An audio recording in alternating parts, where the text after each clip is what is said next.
again, back again.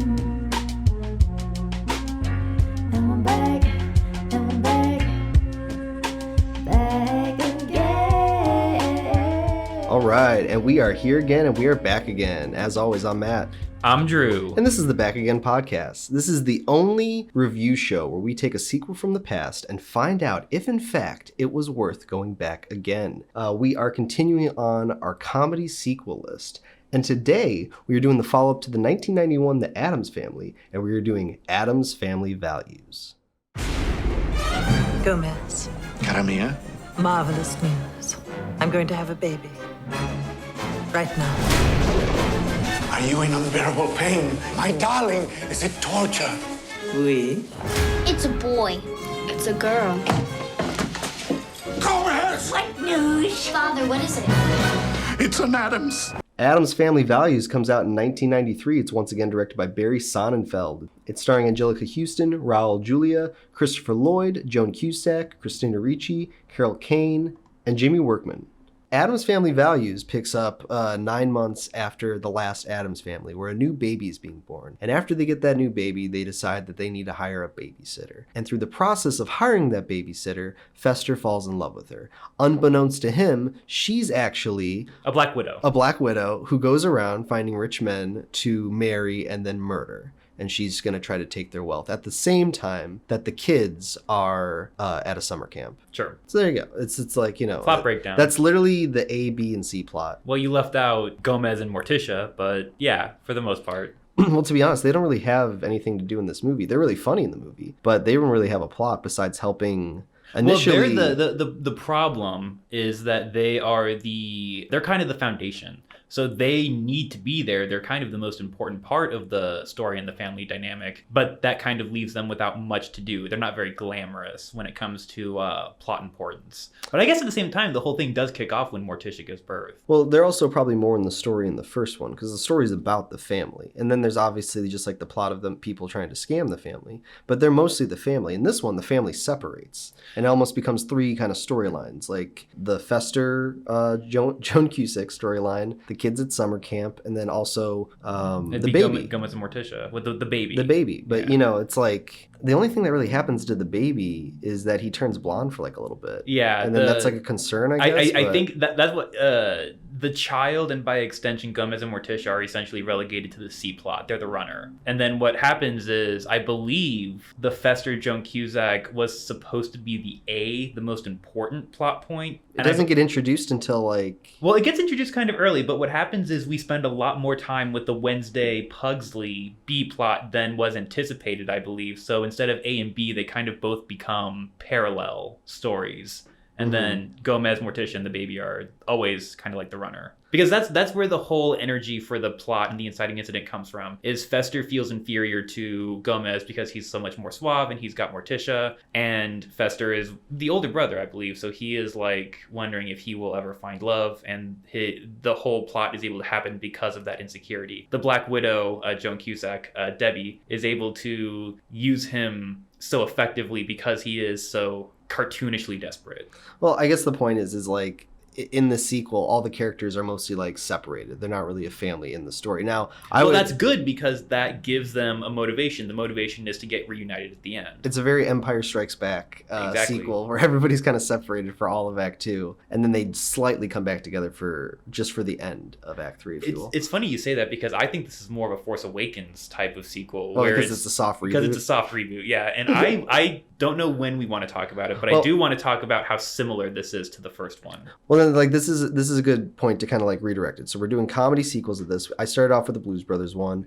because that's, in my opinion, like a cult comedy classic. Now we're doing the follow-up to The Addams Family, which is already in its sense kind of like a reboot because they're going from TV to film. But you considered this like almost a comedy classic, the first one. I consider the second one a comedy classic. Okay. The first one is essentially a blueprint for a good comedy classic. Yeah. It's good. It's good enough tonally that it functions. Addams Family Values is really, I think, the best piece of Addams Family media out there. Well, this might be a rare comedy sequel that we do on the list that has like a higher Rotten Tomatoes score, and is actually than the original, and then is also actually just like considered funnier. It didn't make a lot of money at the box office a second go around. So yeah, I think it's rare because how many times on this list are we going to do sequels that are better than the original as far as comedies go, especially? We'll see. You know, I would argue that the first one really doesn't have a plot, to be honest, but it doesn't matter because that whole movie is enjoyable because of the family. And now that we like the characters, what the writer and the writer that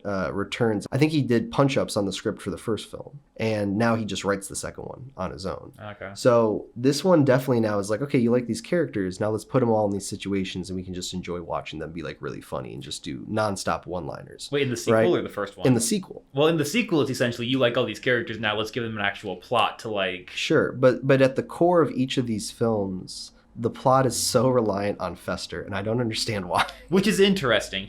I feel like it's because he's kind of the odd man out. Let's ignore the fact that they do this whole amnesia thing where, like, you know, they start him in a wig at the beginning of the movie, and I'm talking about the first movie, right? one, yeah. You know, and then it becomes him realizing that he's actually part of the family. He just had amnesia, like the amnesia was real. What a weird way to start like a movie about a family. Yeah, it's like, know? okay, we open up, one of the main characters doesn't realize he's the main character and doesn't become the main character until the very end of the movie. Yeah, and then if you look at the sequel, he starts as the main character as far as being like part of the family. And then he becomes another person because of another woman now. There you go. That's how you handle that character. So it feels like they just did in the sequel, they just took that Fester storyline and they just reversed it. They just did it right. A little bit. You can tell they're essentially like, what didn't work in the first movie? And they fix everything. Mm-hmm. And it's kind of cheating because to me it's interesting to kind of look at what a sequel is. If all you do is go back and redo the first one and just fix the loose ends and essentially make it a soft reboot, is it really a sequel? And you can have that argument, you know, whichever way you want it, but it's just so effective when it comes to the case of Addams Family Values that I think anyone can appreciate it. And it's like, especially if we're continuing on about this Fester storyline, like there's always going to be a female influence. And in the first one, I don't remember the actress's name, but she plays like the fake mother of Fester. So yeah, Mother. Yeah, and she's really funny in her own right because she's really silly in that movie. Yeah, I do think that Joan Cusack is a lot stronger in the sequel, and she leans into the role and just, I guess, has fun. Yeah, and what they do in the sequel is they make it more of a romantic interest. Yeah, which is just it's simpler, which means it's just easier to handle in a comedy like this. Well, I think this is also going to be a different kind of series that we do on this because even though the plots are kind of dumb and they don't make sense, I don't really care that much about it because I think there's enough comedy in both these movies that are just like they hold it together. Mm-hmm. Like I watch the movies for the characters. I don't watch the movies for the plot. Yeah, exactly. And in the second one, it's perfect because you're just watching characters just do a bunch of different wacky things in the whole movie. Mm-hmm. And also, I mean, they do a good job of just, I guess, making the world bigger in the sequel. If we just want to, like, before judging it a little harsher, maybe get out some positives. Like, we've already said that we thought it's really funny. But they do make the world bigger. You know, they add a new family member. We kind of get to see them outside in the real world at that summer camp, which is nice. Kind of fish out of water. And in the suburbs with Fester. Yeah, in the suburbs with Fester. I wish there was like more of the ongoing gag of Joan Cusack trying to kill Fester, but he won't die. Yeah, they pick a few beats and milk them out instead of doing a few like more shorter beats, which I think would have been better for a show like, a movie like Addams Family. Yeah, and I would say like the sequel, just to go back of talking about like the one-liners, like every character gets so many one-liners. Yeah, and it's like really funny, and they're all really good. Yeah. Oh, Wednesday's at that very special age when a girl has only one thing on her mind. Boys. Homicide. Good night, Debbie. Good night. Scream if you need anything. I'd do anything for him. At his request, I would rip out my eyes. At his command, I would crawl on my belly through hot coals and broken glass. Why wait? All right, children. I've had it up to here. Now you just answer one simple question. Where is that baby? Which part? That's what I really appreciate about the sequel is you can go back and every time you are finished watching it, you have a new favorite line. Because there's just like so many that you just miss on a watch through because they're just so rapid fire. and they're just delivered so off the cuff. Well, it's also kind of weird because I don't even know if this franchise would exist. It's almost like, because I didn't know anything about the Addams Family as far as like the TV show goes. Like I knew it was a TV show, but if I watched it, I was like way too young. So when you watch this movie, you're kind of like, the first one, I mean, you're kind of just like thrown into a world without any, and you're just like, okay, I guess, I mean, this is the family saying this is who they are, and I just have to accept that and then go along for the ride. And then once you accept it, then the second one has a lot of fun. But, you know, I still don't know what the Addams Family does. In 2 movies of watching this, I know that they're wealthy for some reason. I know that they are connected to the dead in some way too. Like the hand, for example. Like I asked you, I think when we were watching the first one, like, oh, is that hand like his dad's hand? And then I think you said even you're like, it's just Thing. Yeah. And it's like, okay. Which, by the way, just to talk about Thing a little bit, like they insinuate that Thing has been, you know, essentially jerking off Fester at one point with a line. I've dreamed that sometime maybe there might be someone for me. There's Thing. Oh, I know, but I want more. Legs, elbows, head. I think it's more so played for cute, even though it's raunchy. And that's the thing, is like, yes, it's raunchy, but they play it for cute. And Yeah. you can get away with that. They're talking about like virginity and stuff. Yeah. Which is funny with Christopher Lloyd's old ass. You know, I would say that If you don't know what sex is, how do you know we're not having it right now? Have you really never had sex? Never. Well, then, how do you know we're not having it right now? I would say that Gomez and Morticia were definitely much more like romantic in the first one. And maybe that could have been a storyline for them. In the second one was maybe they were losing a little bit of the romance since the baby was born. I don't like have a lot of complaints about the sequel, but like the story is suspiciously like, it's almost like the story's like, well, we got enough plot. We don't need to worry about it. We're just going to rely on the other beats. But you still could have had a follow-up of like their romance in the second one. They kind of just hit the same beats in the second one, but less of them. It's weird because when you're adapting shows like this, there are like unspoken rules you have to follow. And it's the rules that they would have when they're writing the episodes. And you know, it's like a Bible. It's like when you're writing an episode, it's like, here are the things you can't do. And it's like in Star Trek, it's like Spock can't act emotionally. It's like, okay, that's in the Bible. That's rule number 57.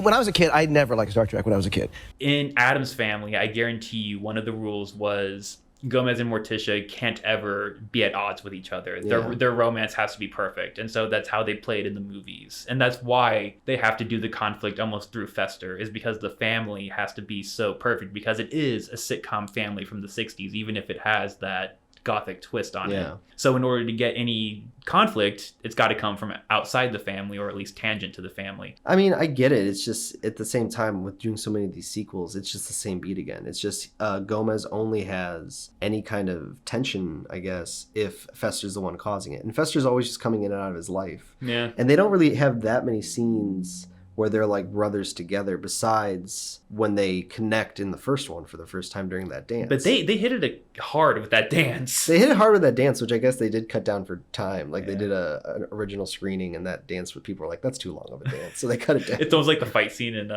They Live. Yeah, exactly. But yeah, it's just every time he has any kind of drama happen to him, it's only through Fester. So it's just kind of like, we just did that. Can we do like a different story now? Like, can we see what Fester looks like when he's not the main cause of the problem, but he's maybe one of the possible solutions, or he's somebody that's reacting to the problem as well? And if they're really brothers that are finally reunited and they're now expanding their family, why not present a new situation where the brothers have to work together instead of just separating them again? But I don't really care about that, because at that point, I'm just having fun watching Wednesday at summer camp. So, you know, it's like, or I'm having fun watching Joan Cusack be a murderer who's jumping into this like death-inspired family, who's not affected by the dark arts because she's so dark herself.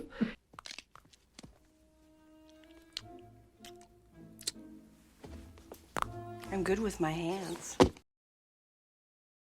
It was also, you know, one thing I have noticed about this franchise is that they do scenes almost like out of order. And I mean that in the sense of like, I know you noticed it once, but did you notice it multiple times? well, like in the original film, there could have just been a scene where the mom finds Fester after he comes out of the Bermuda Triangle. Yeah, exactly. And like open the movie there. Yeah. Instead of just throwing us Fester in a curly wig saying like, you look just like this guy. Yeah, there's no establishment that this is or isn't Fester. We're just kind of like in the dark about who this character is. And then it's not even until the end with like a throwaway line of dialogue that they finally do confirm that it was Fester this whole time and not just some poor schmo who just happened to look weird and now is being indoctrinated into this family. So then in the second one, the scene that I guess felt out of order was the Joan Cusack scene in the final, like they're all like in the final third act where they're all tied up in the electric chairs and she's basically monologuing and then she's just telling, she's literally got a PowerPoint. Yeah, a slideshow. I felt like that scene should have been like in the middle or the beginning of Act 2 or something like that. No. Where like when she's getting rid of like Wednesday and the kids or something. No, it's the villain speech. It's the exposition dump at the end. It's intentionally lazy to be comedic. Well, it's just weird because they already do it in the beginning with her with the television show about murder. Three very different women with one thing in common. Murder! What was that show called? Just Murder? I think it's just like Most Infamous Murders or something like that. Unsolved Murders. Unsolved Murders, sure. So they're telling her story as she's like watching it. Yeah, she's watching it. God, so it's like great. That, like, you know, for me that's like the scene where it's like, okay, I understand who she is, obviously. Yeah. And then when we're going forward, we know her intent. But so then they double down on that in the model. It's almost like they didn't have anything else to talk about where they're all in the chairs. So they were like, let's just have Joan Cusack have fun and she'll just monologue with like a PowerPoint. Yeah. And double down why she's doing what she's doing, but we already know that. But that's, you know what I'm saying? It's like that's why they're it not feels looking like... at how to make this rational. They're looking at what would it look like when someone who's wholesome evil, like the Addams Family, faces someone who's truly evil. It's almost, you're not watching it because you want Joan Cusack's character is interesting. You're watching it because the dynamic's interesting. I know. You have someone who's ugly on the outside but good on the inside is the family, and then you have Joan Cusack who's ugly on the inside and pretty on the outside. But that thing that you just said, where it's that dynamic between the like them facing off, I didn't feel like they actually faced off. I was only watching because of the performances and the characters. That was the problem. Is I feel like I feel like someone was like, this is what's interesting. I feel like the writer was like, this is what's interesting. It's the dynamic. Yeah. And then the director, who I feel like did such a good job, just didn't realize that. I thought the director kind of felt like, no, Joan Cusack's performance is what's interesting. Yeah. And then I'm kind of like the divorce. It's like a divorce, and I'm the child caught in the middle. And I'm like, well, the director's kind of right because Joan Cusack is being good in the scene, but then I feel like I wanted more of that because the whole dynamic is just Carol Kane commenting. Mm-hmm. And it's like, okay, there's something there, fine. But it's like they could have done more with the whole family.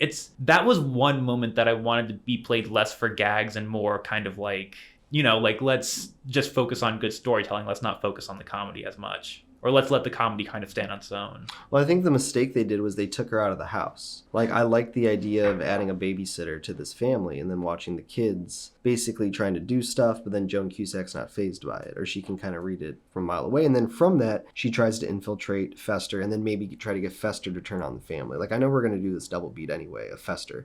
But when she took him out and then they go to like... Oh, the suburbs? The suburbs, yeah. I like all that stuff, but I think I preferred the stuff more where we get to see that dynamic, where she's in the house but not fazed by anything. Mm-mm. That way, when we face off in the final act, she's so accustomed to the house that she almost knows how to use it against itself. Well, that would require the third act being a little bit more long. And they really condensed the third act. Oh, it's like literally just a gag of the baby getting loose and then showing up to the final battle. It's a Rube Goldberg machine that involves a baby. And then he chewed through the wires that fast between like, it's like just one shot where he lands, she pulls the switch. It's already separated. Yeah, the electricity goes through all the wires, but then the wires are already separated. The rest of the movie's so good, I can forgive that. I know, but it's just interesting because all these things that we see like in this sequel, I think we see in other ones, but I guess this is just an example where it's also just really funny, so we don't care. Yeah, it's kind of like a Transporter 2. Yeah, where it's like bit, everything else is so good, it's fine that some things don't land, and there are like, you know,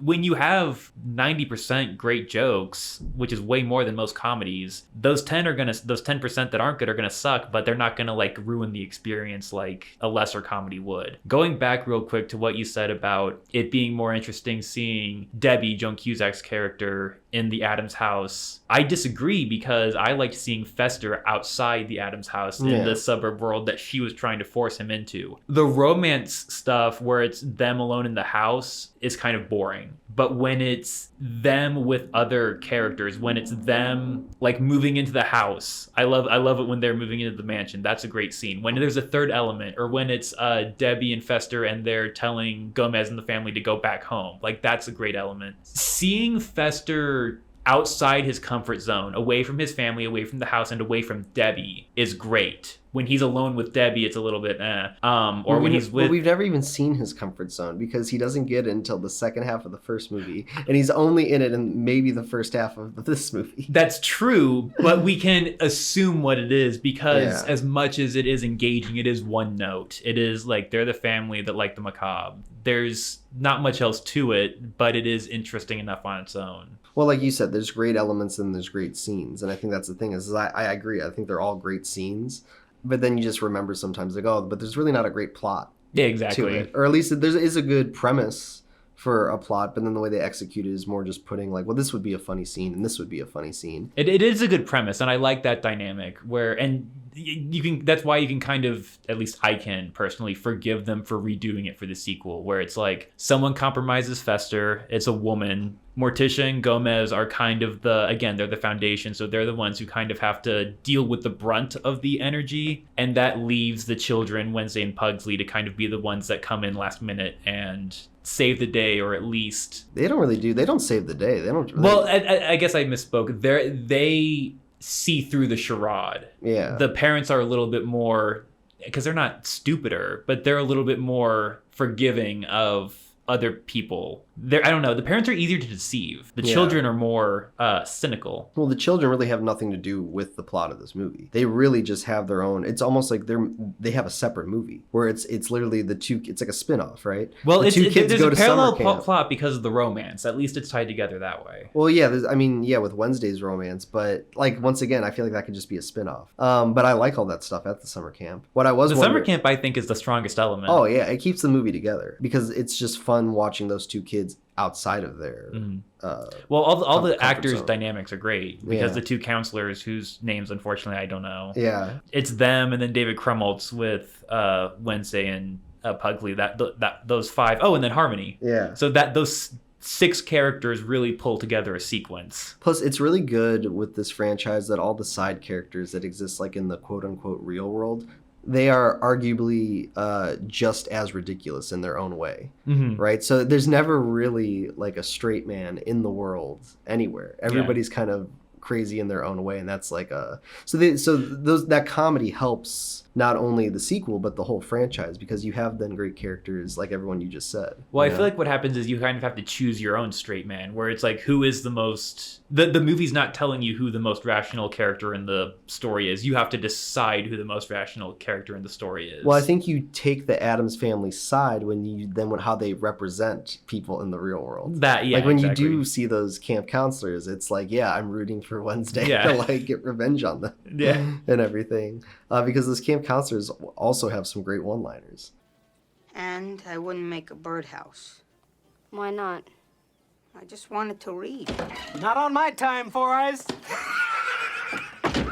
But then there's the reverse of that. Oh, wait, no. Then they double down on it with someone like Debbie, where it's like, okay, I'm siding with the Addams because the reverse of that is a literal killer. Even though I would say, I bet you the Addams Family have actually, they're almost like cartoon characters because they just don't seem to die. That was a weird thing that they added, and I can't tell if that worked comedically or not, where Fester is cartoonishly indestructible.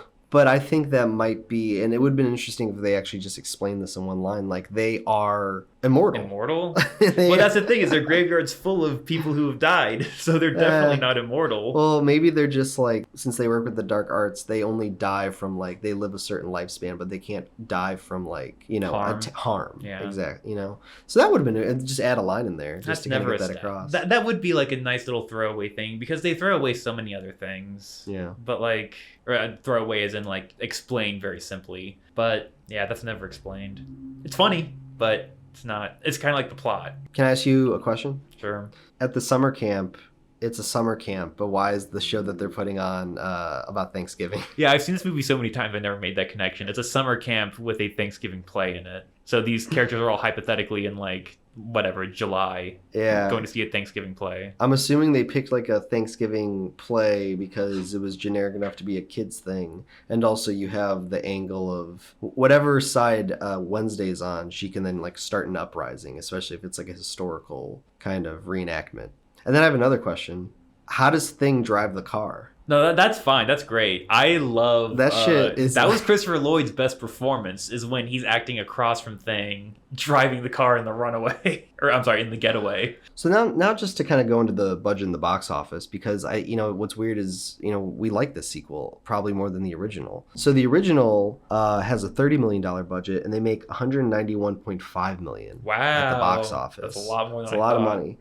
Even though it didn't get very good reviews, and people didn't really, they're like, oh, it's just kind of like, there's not really a story. And I like, wonder why people were so excited to see it. I don't know. Maybe it was just because they're big fans of the TV show, or From maybe the 60s? Yeah, or maybe they like the actors that were coming into it. I don't know. There's probably like, people that dress up for Halloween, or like, I'm sure there's like cult followings, or they just like the characters at least. And then Addams Family Values has a $47 million budget, but it only makes $111 million at the box office. So it doesn't even like... That's still okay. It's not as... I mean, if you're doubling also for marketing, that's not a big return. Obviously, Raul Julia, his passing away was the main reason why they didn't make a third one, but I guess... They did make a third one.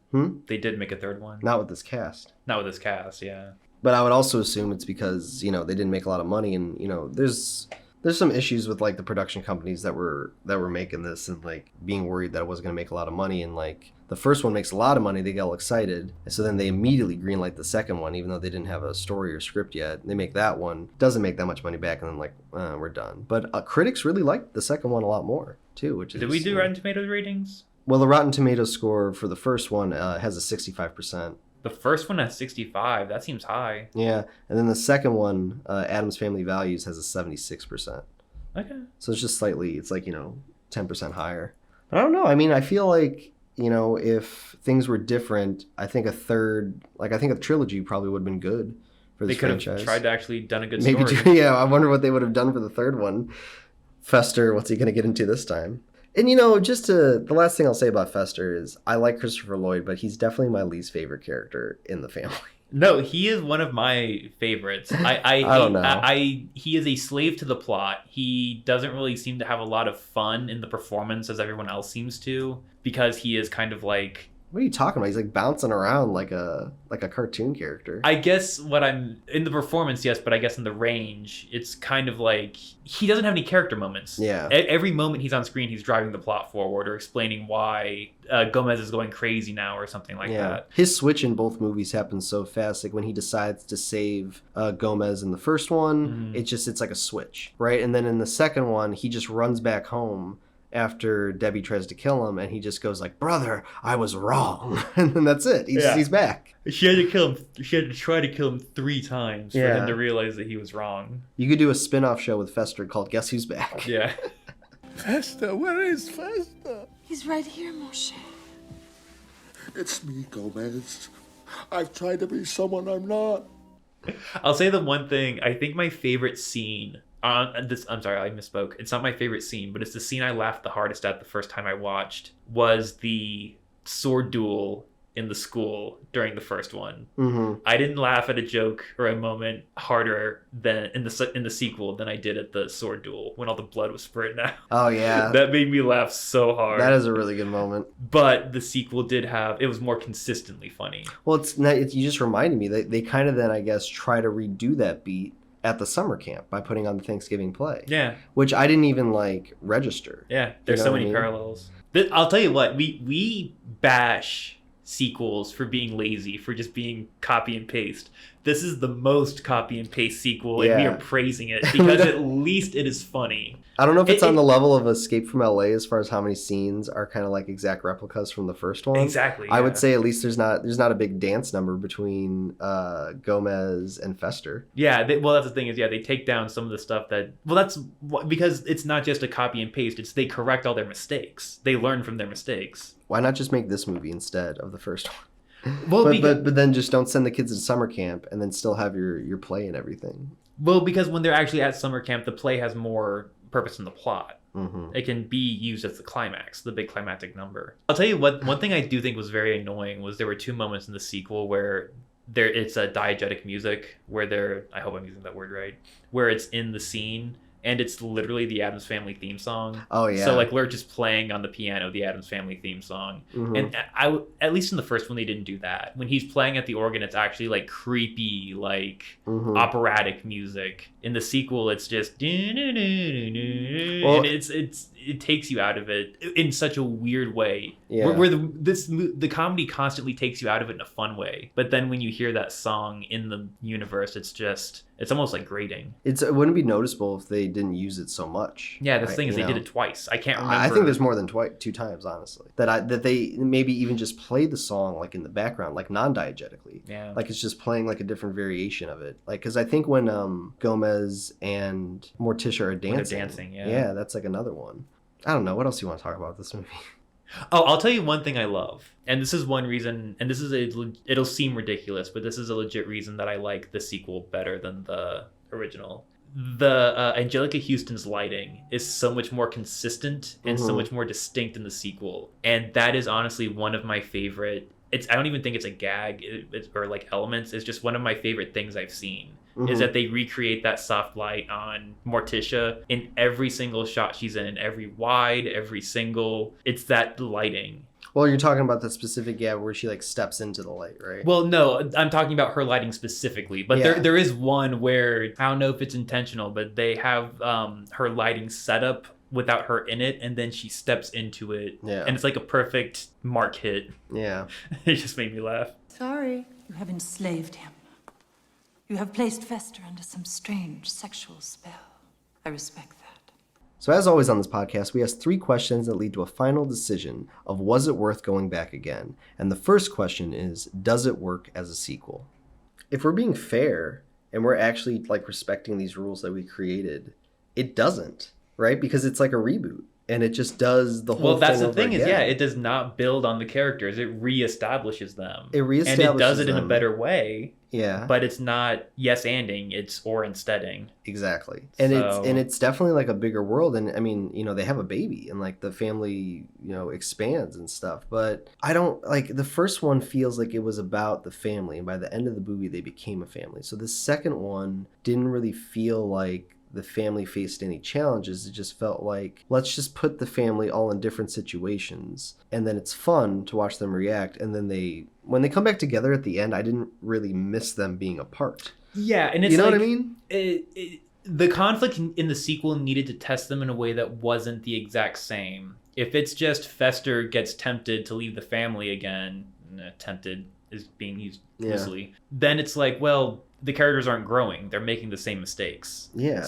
And they're experiencing the same, or they're learning the same lessons. It's working like a new episode in a sitcom where everything resets at the end of the episode. Yeah. It doesn't work as a sequel to a movie. It's called Addams Family Values, but we never get examples of the values. And there could have been an opportunity to tell the story about a new baby being born, raising that baby, and then also the family having to instead of a summer camp, maybe it's the kids starting school again. You know what I mean? Like it could have been more scenes in the house as the family, since the movie's called Addams Family Values. Well, I'll go ahead and squash this right now. If it worked as a sequel, it would have been called Addams Family 2. They knew what they were doing. They knew it was a soft reboot. They knew we can't get away with calling this Addams Family 2. Yeah, and we can't in good conscience say that it works as a sequel podcast, because it doesn't. It's a soft reboot. Yeah. So that's going to be a quick 2 X's right there. So the next question is going to be, is it enjoyable / entertaining? Oh, hell yes. And yeah, I agree. I think it's also enjoyable / entertaining. More than the first one. Yeah, more than the first one. And, even just in comedy terms, it's way funnier. And all the jokes are fun. They really pack a lot of jokes. And that's the thing you can respect too, is that every line is, and this isn't necessarily good for movies, but for comedies it's good. Every single line is comedic. Every single line is a one-liner. And when they are just dumping exposition, it is funny, or there is some kind of visual gag, or there's some kind of extra element. When Debbie is just spilling her life story at the end, that's the writer realizing like this villain doesn't have any development. She's one-dimensional because that's what she needed to be for this story. Mhm. Well, let's at least make it funny that she's one-dimensional. Why is she doing this? She's just a greedy bitch who Yeah. killed her parents because they got her the wrong Barbie. Well, it's exactly, they're not doing the smartest thing, but they're doing what the story needs. and this might be pretentious to say, but like for me just to assume it, but maybe like in a smarter script, when she's starting to get to know Fester and trying to like woo him, they have a moment where they actually share they're on a date and they share their story. You don't do that in a movie like this. I know, but it's like that's like there's that way in the third act they could have just had a battle. This is the definition of a smart, dumb comedy. Oh, it's definitely dumb, but it's also smart, and it's also just directed well. Like the camera is used as a comedy The tool. camera's as well. so interesting in the sequel. You know, it's almost like a Sam Raimi how they use the camera. Yeah, so I mean, it's definitely enjoyable / entertaining from the performances to the comedy to the directing, and it's more enjoyable / entertaining than it is a good story.